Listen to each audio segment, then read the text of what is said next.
Bismillahirrahmanirrahim. Assalamu alaikum everyone.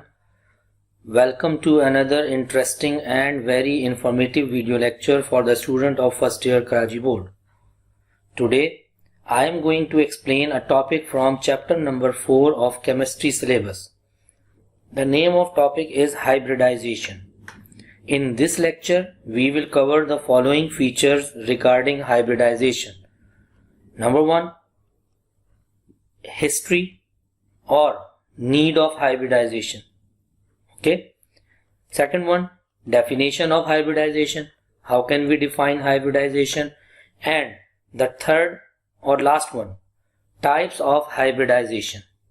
So inshallah ta'ala, this lecture will help you to understand this topic of hybridization. Let's start.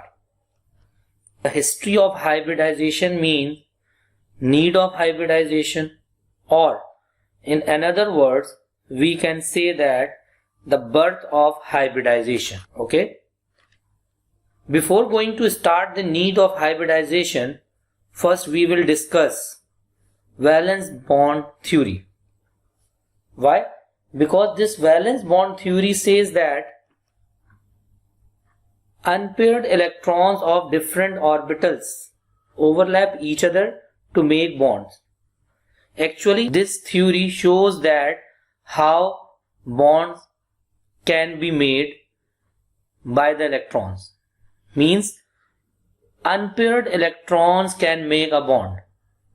Okay? जितने भी unpaired electron होते हैं वो bond बनाते हैं, और इस theory की ये बात बिल्कुल सही है कि unpaired electrons are responsible for bond formation. Let's take an example of methane. Methane consists of 1 carbon and 4 hydrogen, right? It means a carbon atom is bonded with 4 hydrogen atom. Okay? When we draw electronic configuration of carbon, it will be 1s2, 2s2, 2p2. Okay, because carbon has 6 electron, so 1s orbital contain 2 electron, 2s orbital contain 2 electron, and 2p orbital contain 2 electrons, right? If we draw electron for valence shell, then it will be like that. 2s contain 2 electron and 2p contain 1, 2p contain 1, and this 2p will be empty. We call them 2px, 2py and 2pz. So there will be 1 electron in 2px, 1 electron in 2py and no electron in 2pz orbital, because 2p orbital contain only 2 electrons.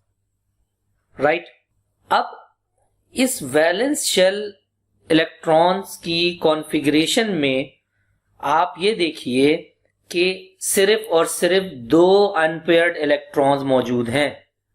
There are only 2 unpaired electrons available, but formula shows that there should be 4 unpaired electrons. So how it is possible? This electron will jump towards the empty 2p orbital. Okay, so this carbon become excited, and when we draw excited state, it is just like this. 2s orbital has 1 electron, 2p1, 2p1, and the empty 2p orbital has this 1 electron which is shifted from this 2s orbital towards 2p orbital. यानी carbon के 2s orbital में से एक electron jump करके empty 2p orbital में shift हो जाता है, और हम ये कहते हैं कि कार्बन अब एक्साइटेड स्टेट में है. Now look at the excited state. There are 4 unpaired electrons. ठीक है, 4 अनपेयर्ड इलेक्ट्रॉन हो गए। अब 4 अनपेयर्ड इलेक्ट्रॉन हो जाने के बाद हर हाइड्रोजन एटम के पास एक एक इलेक्ट्रॉन होता है। 4 हाइड्रोजन एटम हैं तो 4 हाइड्रोजन एटम के पास एक एक s ऑर्बिटल में इलेक्ट्रॉन मौजूद होता है। तो अब जब 4 हाइड्रोजन कार्बन से बॉन्ड बनाते हैं तो देखिए 2s orbital of carbon atom bonded with 1s orbital of hydrogen atom, okay, then 2p orbital bonded with 1s orbital of another hydrogen atom and so on, right? So how many bonds are there? Yes, there are 4 bonds in CH4. When we call that, it will become SS bond, sp bond, sp bond, sp bond. ठीक है, यानी एक CH4 molecule में 4 bond हैं और उन 4 bond को अगर आप देखें SS bond, sp bond, sp bond, sp bond, क्या ये चारों बॉन्ड सेम होंगे? नहीं। क्यों? क्योंकि ये 3 बॉन्ड तो शायद सेम हो सकते हैं क्योंकि sp sp sp तीनों सेम है, but this fourth one will be different. तो वैलेंस बॉन्ड थ्योरी ये कहती है कि these 4 bonds are different from each other, और ये हमें नजर भी आ रहा है कि SS है, sp है, तो ये जाहिर बात है मुख्तलिफ होगा।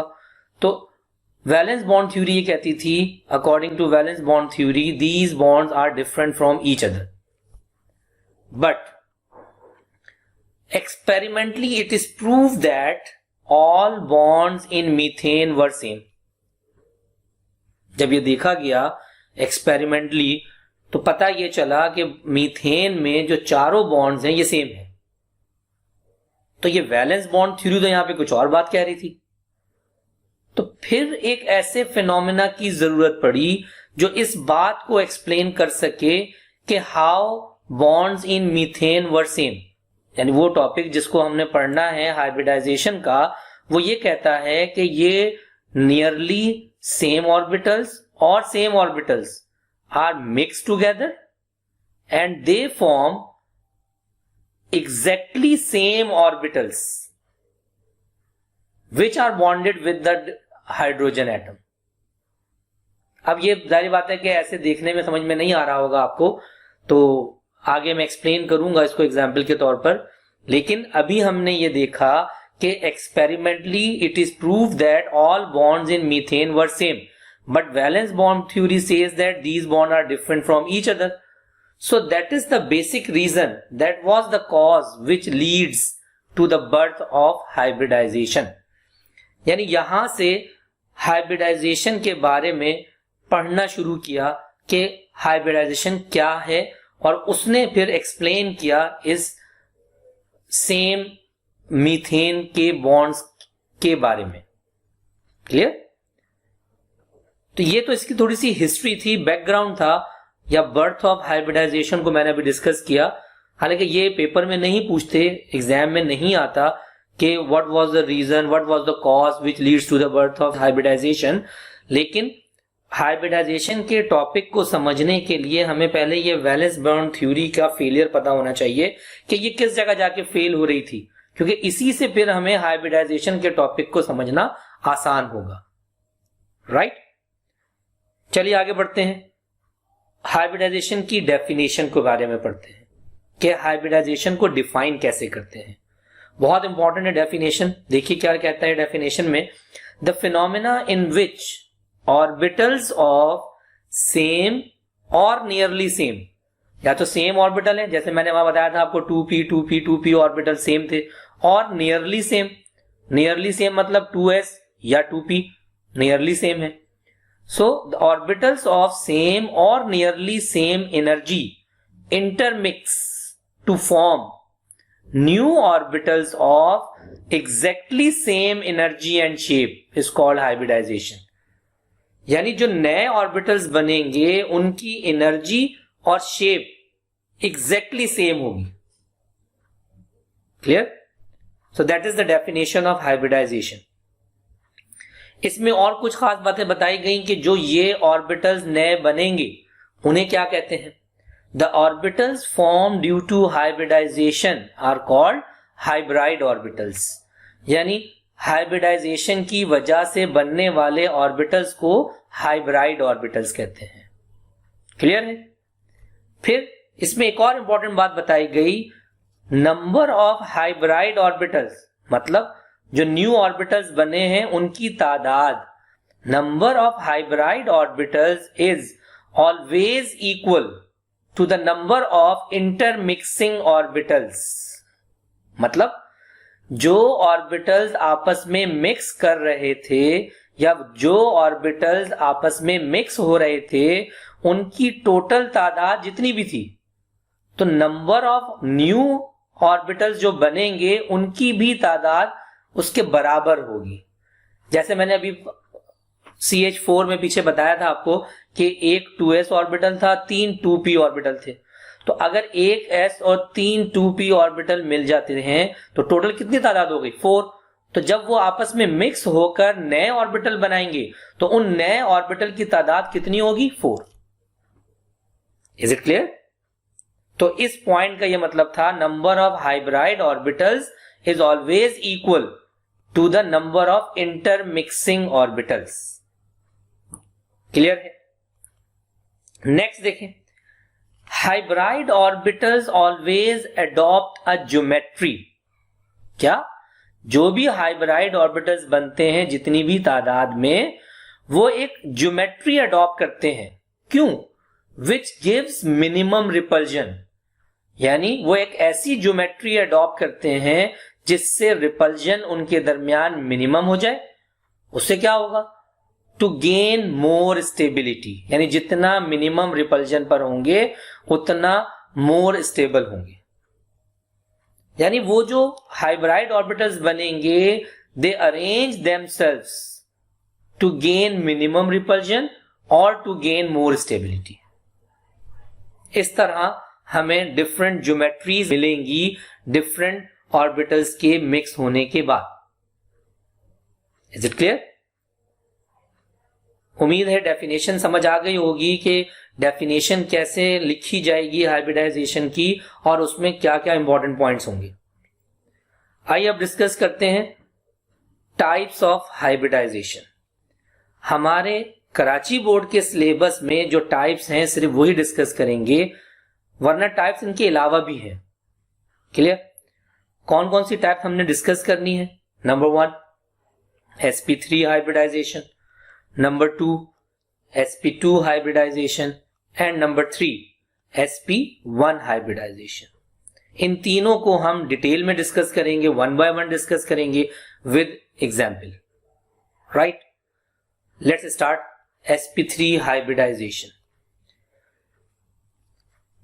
नाम पर गौर करें, sp3 मतलब intermixing of 1s orbital and 3p orbitals.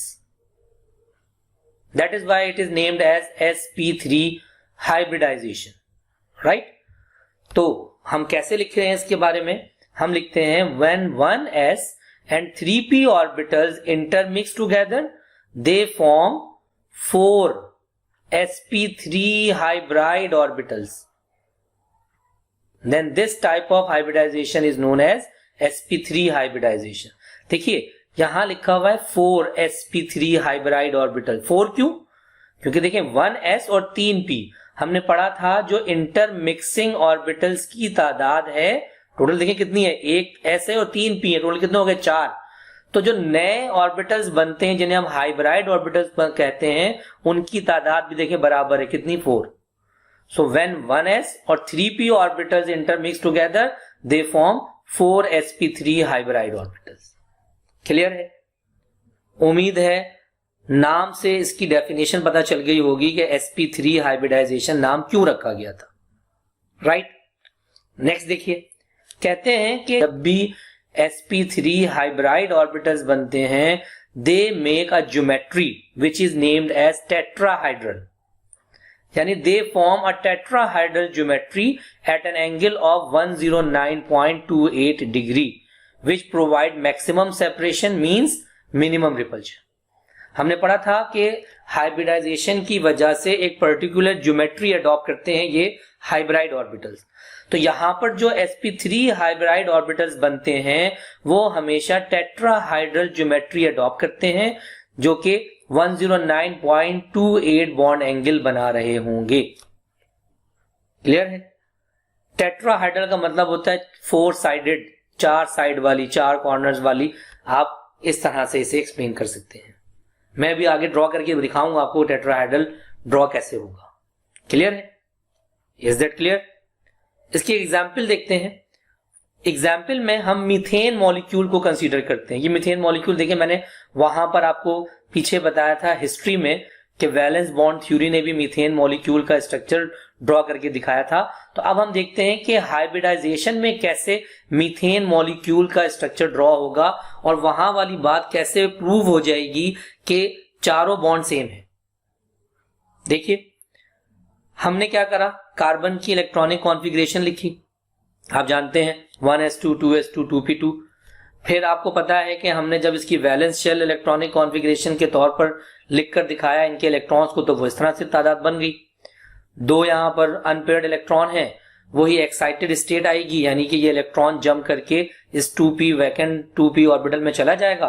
तो एक्साइटेड स्टेट जो बन जाएगी आपके पास वो कुछ इस तरह की बन जाएगी. अब देखिए, ये 4 अनपेयर्ड इलेक्ट्रॉन्स मिल गए, लेकिन जाहिर बात है कि इनके ऑर्बिटल्स की एनर्जी में कुछ डिफरेंस भी है और कुछ सेम भी है. राइट?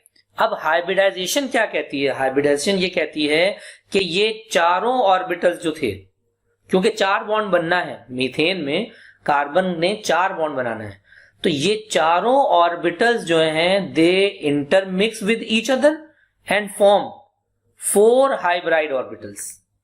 देखिए, मैं लिख के दिखाता हूं आपको कि after intermixing of these 4 orbitals which are same और nearly same in energy, so they form 4 sp3 hybrid orbitals which have same energy and same shape. Clear? यानी कार्बन में जो ऑर्बिटल्स थे ये इंटरमिक्स हुए. इंटरमिक्स होने के बाद 4 sp3 हाइब्राइड ऑर्बिटल्स बन गए. अब क्या होगा? 4 हाइड्रोजन से बॉन्ड बनना था, हर हाइड्रोजन का एक एक वैलेंस इलेक्ट्रॉन इन ऑर्बिटल के साथ कंबाइन हो जाएगा. देखिए, sp3 orbital combine with 1s orbital of hydrogen atom, then another sp3 hybrid orbital combine with another valence electron of hydrogen atom and so on. तो अब आप ये देख सकते हैं कि यहां जो बॉन्ड बन रहे हैं वो sp3 और s ऑर्बिटल के दरमियान बॉन्ड है. चारों बॉन्ड को आप गौर कीजिए, चारों बॉन्ड जो हैं वो सिमिलर बन रहे हैं. तो वो जो वैलेंस बॉन्ड थ्योरी में हमें ये बात पता चल रही थी कि चारों बॉन्ड मुख्तलिफ होंगे, लेकिन एक्सपेरिमेंटली ऐसा नहीं था. तो यहां देखें, हाइब्रिडाइजेशन में ये बात प्रूव हो जाती है कि हाइब्रिडाइजेशन में ऑर्बिटल्स की वजह से जो बॉन्ड बने हैं वो सारे सेम हैं. क्लियर? उम्मीद है ये CH4 का जो स्ट्रक्चर का कॉन्सेप्ट था ये समझ आ गया होगा कि हाइब्रिडाइजेशन में कैसे क्लियर हो गई वो बात जो वैलेंस बॉन्ड थ्योरी में नहीं हो पा रही थी. अब हमने यहां पे ये लिखा कि in methane molecule 1s orbital of each hydrogen atom overlap with sp3 hybrid orbitals of carbon atom to form 4 sigma bond. The bond angle in methane is 109.28 degree. ये वो उसकी ज्योमेट्री के हिसाब से हमने इसके बारे में लिख दिया. क्लियर है? आइए इसकी डायग्राम को ड्रॉ करते हैं, इन ऑर्बिटल्स की ड्रॉ करके देखते हैं. हमने पढ़ लिया कि कार्बन जो है टेट्राहाइड्रल ज्योमेट्री फॉर्म करेगा. तो देखिए, कार्बन की टेट्राहाइड्रल ज्योमेट्री कुछ इस तरह की होगी. ये जो आपके पास 4 ऑर्बिटल्स नजर आ रहे हैं, ये चारों ऑर्बिटल्स कौन से हैं? sp3. ठीक है, they are aligned in a geometry which is named as tetrahedral. Okay, अब इस ज्योमेट्री में हमने क्या बात पढ़ी कि हर हाइब्राइड ऑर्बिटल के साथ एक एक हाइड्रोजन आके बॉन्डेड हो जाएगा. तो इस तरह 4 बॉन्ड बन गए हाइड्रोजन और sp3 ऑर्बिटल्स के दरमियान। बॉन्ड एंगल कितना था?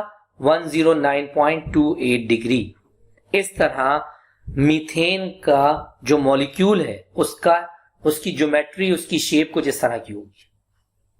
इसे हम दूसरे अंदाज में ड्रॉ कर सकते हैं, कुछ इस तरह से। ये लाइंस ड्रॉ करके, बॉन्ड को हम लाइन से ड्रॉ करके इसको इस तरह से भी ड्रॉ कर सकते हैं, मगर जो sp3 हाइब्रिडाइजेशन का स्ट्रक्चर है वो ये है, जिसमें आपने और हाइब्राइड ऑर्बिटल्स को शो करके दिखाया, राइट। अगर इसको समराइज करें इनमें बॉन्ड्स की तादाद को, so there are 4 sigma bonds form between carbon and hydrogen. Carbon और हाइड्रोजन के दरमियान 4 सिग्मा बॉन्ड्स फॉर्म होते हैं इस मीथेन मॉलिक्यूल में। क्लियर है? फिर इसमें कहते हैं कि methane molecule forms tetrahedral structure with bond angle 109.28 degree. इस तरह हमने इसकी ज्योमेट्री को समराइज करके दिखा दिया, बता दिया कि मीथेन मॉलिक्यूल की ज्योमेट्री किस तरह की होगी और कितने बॉन्ड्स होंगे। Okay, is that clear? आइए नेक्स्ट टॉपिक की तरफ चलते हैं, sp2 हाइब्रिडाइजेशन। अब उम्मीद है नाम से आपको पता चल जाएगा कि 1s orbital and 2p orbitals are intermixing together. सही है ना, कि एक s ऑर्बिटल और 2p ऑर्बिटल आपस में मिलेंगे, तो इस हाइब्रिडेशन का नाम रखा हुआ है sp2 हाइब्रिडाइजेशन। देखिए क्या लिखा हमने, when 1s and 2p orbitals intermix together they form 3 sp2 hybrid orbitals, then this type of hybridization is known as sp2 hybridization। आप देख सकते हैं कि एक s है और 2p है, टोटल कितने हो गए? 3। तो प्रोडक्ट में हमारे पास क्या मिलेंगे? 3 sp2 हाइब्राइड ऑर्बिटल्स। क्लियर है ये बात? आगे देखें क्या कहते हैं इसमें, बड़ा important point, the unhybridised 1p orbital. देखें 2p ऑर्बिटल यहां पे इंटरमिक्स हो गए, लेकिन एक तीसरा p ऑर्बिटल वो कौन सा होगा? तरतीब के लिहाज से pz ऑर्बिटल। ये क्या होगा? अनहाइब्रिडाइज्ड। तो एक अनहाइब्रिडाइज्ड p ऑर्बिटल वहां मौजूद होगा जो कि राइट एंगल पर होगा इन हाइब्राइड ऑर्बिटल्स के प्लेन से। ठीक है, समझ आई बात? फिर आगे देखिए मजीद क्या कहते हैं, ये जो sp2 हाइब्राइड ऑर्बिटल्स होंगे ये एक ज्योमेट्री अडॉप्ट करेंगे ट्राइगोनल स्ट्रक्चर की, ट्राइगोनल शेप की, at an angle of 120 degree which provides maximum separation और minimum repulsion। वहां जो sp3 हाइब्राइड ऑर्बिटल्स थे वो टेट्राहाइड्रल स्ट्रक्चर बना रहे थे, और यहां पे sp2 hybrid orbitals are trigonal in structure. ठीक है, इसकी एग्जांपल देखते हैं। इथाइलिन मॉलिक्यूल, इथाइलिन इथीन को भी कहते हैं, C2H4। अब इसका स्ट्रक्चर देखते हैं। कार्बन है अगेन, तो कार्बन की इलेक्ट्रॉनिक कॉन्फ़िगरेशन आपने लिख दी 1s2 2s2 2p2। Valence shell electronic configuration लिखकर दिखाई, यानी वैलेंस शेल शो करके दिखा दिया आपने, और फिर उसके बाद वही इलेक्ट्रॉन की जंपिंग शो हुई और अनपेयर्ड इलेक्ट्रॉन्स बन गए। अब क्योंकि 2 कार्बन है और हर कार्बन ने 3 बॉन्ड बनाने हैं, 2 तो हाइड्रोजन के साथ और 1 दूसरे कार्बन के साथ। ठीक है, तो इसका मतलब यहां पे 3 बॉन्ड बनने हैं हर कार्बन के। तो यहां 3 बॉन्ड कैसे बनेंगे? यहां तो 4 अनपेयर्ड इलेक्ट्रॉन है, वही बात, 4 अनपेयर्ड इलेक्ट्रॉन है तो 2s ऑर्बिटल और 2 2p ऑर्बिटल ये आपस में इंटरमिक्स होंगे। इंटरमिक्स होने के बाद कितने ऑर्बिटल बनाएंगे हाइब्राइड ऑर्बिटल? तादाद में 3। तो देखिए after intermixing they form sp2 sp2 sp2 3 sp2 hybrid orbitals. ये जो 4th वन था ये अनहाइब्रिडाइज मौजूद होगा, तो ये देखिए अनहाइब्रिडाइज 2p ऑर्बिटल जो है ये एज इट इज मौजूद होगा, जो यहां पर हाइब्रिडाइजेशन में पार्ट प्ले नहीं कर रहा। तो अब ये जो 3 sp2 हाइब्राइड ऑर्बिटल बन गए हैं, अब ये 3 जो हैं इनमें से 2 हाइड्रोजन के साथ बॉन्ड बना लेंगे और 1 जो है दूसरे कार्बन के साथ बॉन्ड बना लेगा। ठीक है, तो इस तरह ये इथीन का स्ट्रक्चर ड्रॉ हो जाएगा। देखिए हमने यहाँ पे क्या लिखा, इसी चीज को एक्सप्लेन किया यहाँ पे। In ethylene molecule one of the sp2 orbitals overlap with 1 sp2 orbital of second carbon to form a sigma bond, यानी एक sp2 ऑर्बिटल कार्बन के एक sp2 ऑर्बिटल ने दूसरे कार्बन के एक sp2 ऑर्बिटल के साथ सिग्मा बॉन्ड बना लिया. The other sp2 orbitals of the two carbon atom each overlap with one s orbital of hydrogen atom to form 4 sigma bond. ठीक है, 4 हाइड्रोजन एटम लगने हैं ना मजीद, तो 4 हाइड्रोजन एटम कैसे लगेंगे? 2 हाइड्रोजन एटम एक कार्बन के साथ और 2 हाइड्रोजन एटम दूसरे कार्बन के साथ. इसमें ये कहते हैं कि जो अनहाइब्रिडाइज्ड 2p ऑर्बिटल बच गया था वो क्या करेगा? Unhybridised 2p orbital of the carbon atoms overlap in parallel manner and 1 pi bond is form. देखिए, हर कार्बन के पास ये अनहाइब्रिडाइज्ड 2p ऑर्बिटल मौजूद होगा. They combine in parallel manner, और पैरेलल जब ऑर्बिटल्स आपस में मिलते हैं तो कौन सा बॉन्ड बनता है? Pi bond. ठीक है, चलिए मैं आपको ड्रॉ करके दिखाता हूं स्ट्रक्चर, ज्यादा शायद अच्छे तरीके से क्लियर समझ में आ जाए आपको. देखिए, ये मैंने एक कार्बन के 3 sp2 हाइब्राइड ऑर्बिटल्स शो करके दिखाए जो कि ट्राइगोनल शेप के थे. क्लियर? फिर उसके बाद अगले कार्बन के 3 हाइब्राइड ऑर्बिटल शो करके दिखाए जो कि वो भी ट्राइगोनल शेप के थे. ये सारे sp2 हाइब्राइड ऑर्बिटल्स थे. ठीक है, फिर बॉन्ड एंगल हमने देखा कितना था? 120 बॉन्ड एंगल इधर भी होगा, 120 बॉन्ड एंगल इधर भी होगा. राइट. फिर हाइड्रोजन अटैच होने थे.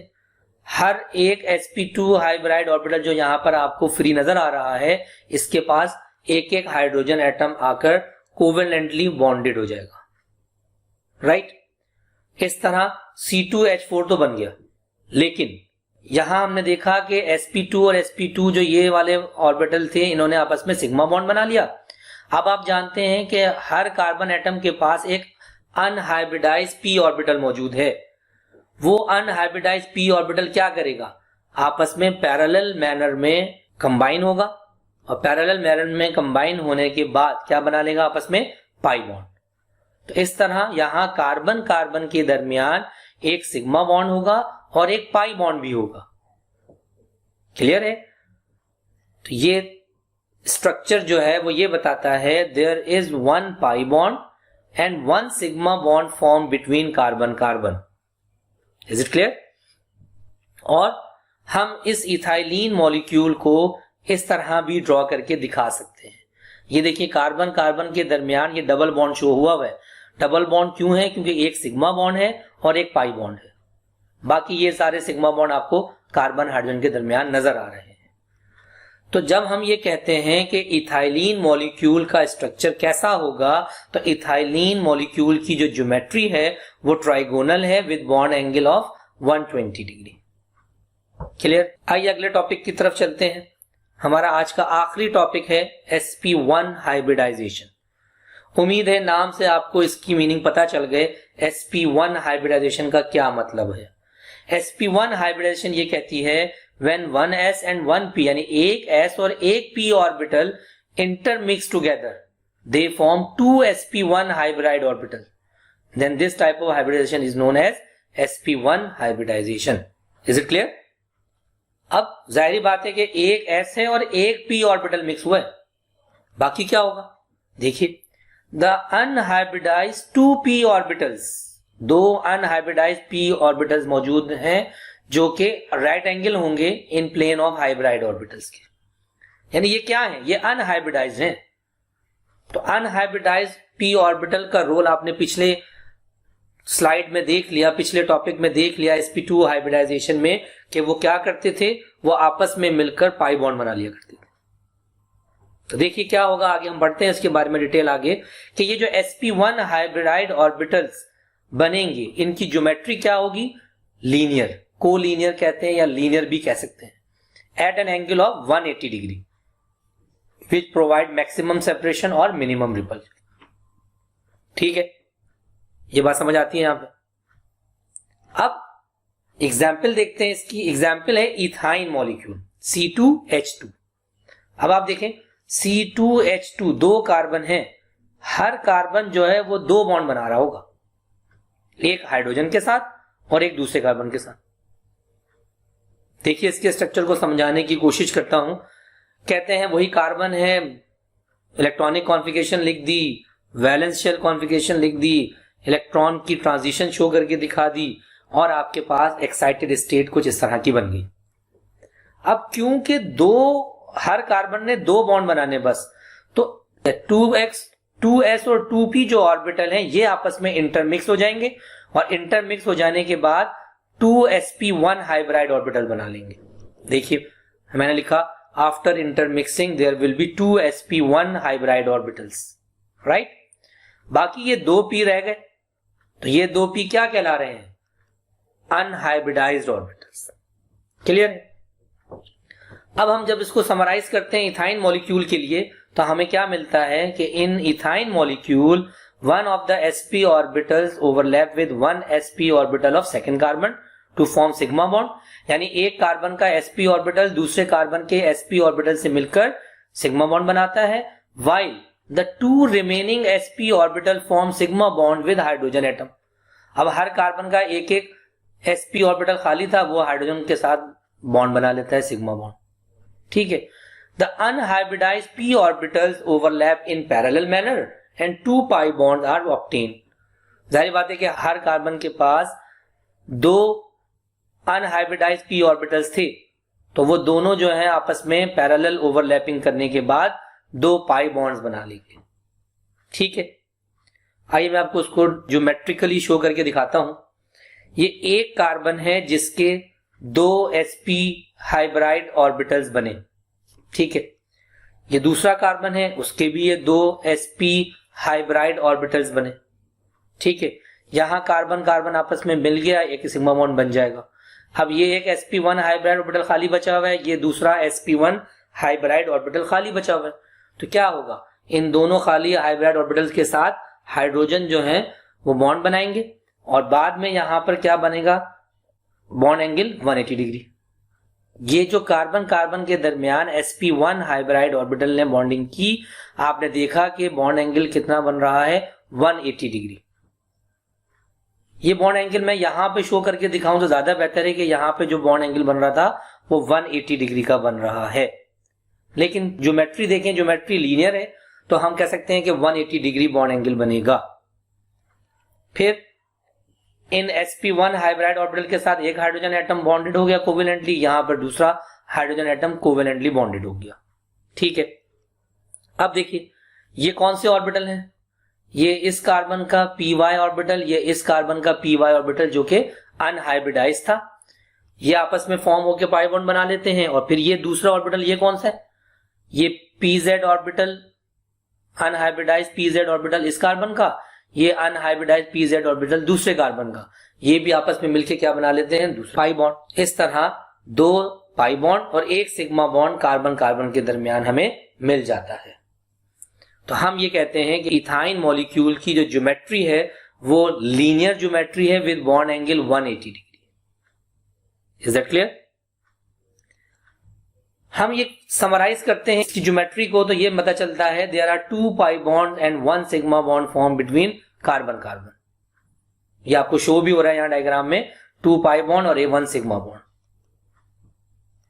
तो इस तरह जब हम ड्रॉ करते हैं कार्बन के दरमियान बॉन्ड स्ट्रक्चर को और हाइड्रोजन के दरमियान बॉन्ड स्ट्रक्चर को, तो वो इस तरह से बॉन्डिंग शो हो जाती है।